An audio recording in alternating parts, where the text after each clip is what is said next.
Semua harga bahan naik kecuali nilai ringgit. Kementerian Perdagangan Dalam Negeri dan Hal Ehwal Pengguna KPDN HEP menyifatkan kenaikan harga sayur yang berlaku adalah sementara disebabkan beberapa faktor seperti cuaca, masalah penyakit dan kekurangan tenaga buruh. Bagaimanapun berdasarkan pengalaman sebelum ini, kenaikan harga ini tidak lama dan akan kembali stabil tidak lama lagi.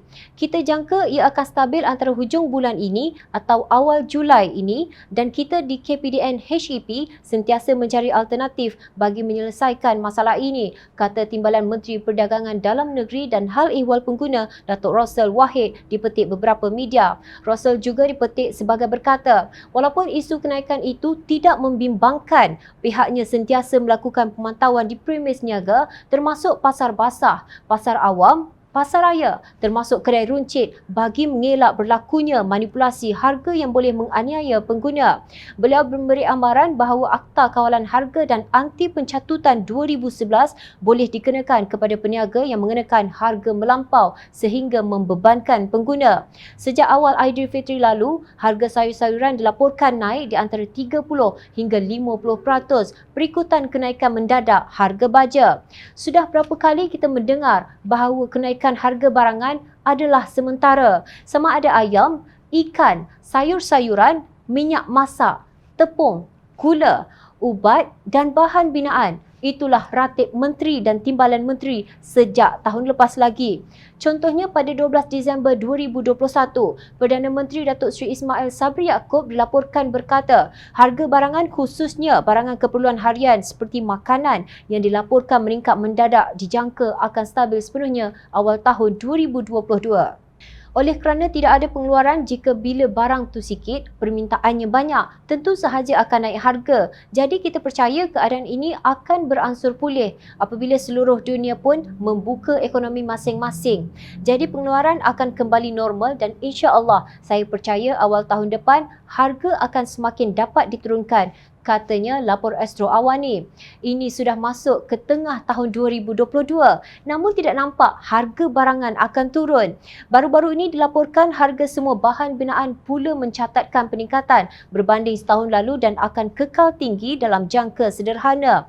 Menurut Ketua Perangkawan Malaysia, Datuk Seri Dr. Muhammad Uzir Mahidin, indeks harga seunit bahan binaan meningkat antara 4.1% hingga 19.9%. Indeks harga bagi seunit besi dan keratan keluli dan logam telah meningkat masing-masing 19.9% dan 18.1% pada Mei 2022 berbanding Mei 2021.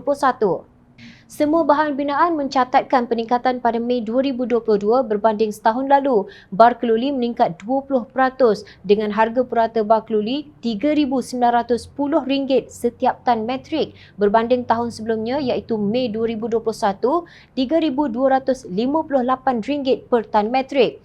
Sementara itu, simen pula mencatatkan peningkatan sebanyak 12.2% pada Mei 2022 dengan RM20.89 per 50 kg berbanding RM18.61 per 50 kg pada Mei 2021. Selain daripada itu, hampir semua bahan binaan lain seperti batu baur, pasir, batu bata dan dinding, bahan bumbung dan bahan siling juga merekodkan peningkatan, katanya dalam satu kenyataan. Tambahan daripada itu, indeks harga bagi seunit simen juga telah meningkat 12.4% bagi tempoh tersebut.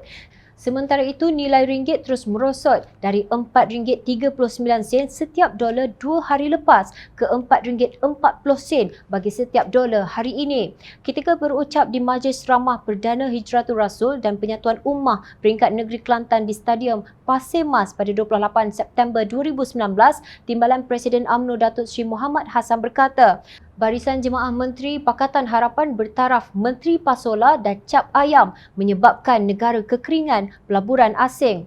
Sudah setahun 4 bulan tiada apa-apa pun. Keadaan negara amat runcing. Ekonomi negara merosot. Tukaran mata wang teruk. Tiada ada usaha. tiada hala tuju langsung. Sejak menjatuhkan kerajaan pilihan rakyat pada pilihan raya umum 2018 menerusi langkah syaratan pada 23 Februari 2020 sehingga hari ini sudah lebih 2 tahun. Adakah pelabur berduyun-duyun datang ke sini dan nilai mata wang kita mencanak naik? Sekarang siapa yang menteri cap ayam? Inilah natijah kerajaan yang tidak mendapat berkat daripada Allah Subhanahu Wa Taala kerana mengkhianati mandat rakyat. Ingat, rakyat sentiasa memerhati.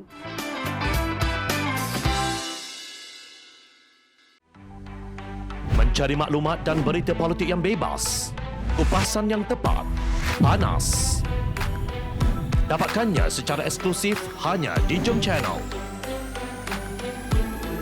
Komitmen kami, pentasan berita Isnin hingga Jumaat. Berbicara dan isu semasa, kami garapkan secara langsung. Panel-panel berkaliber dan profesional. Interaktif, pandangan anda kami raikan.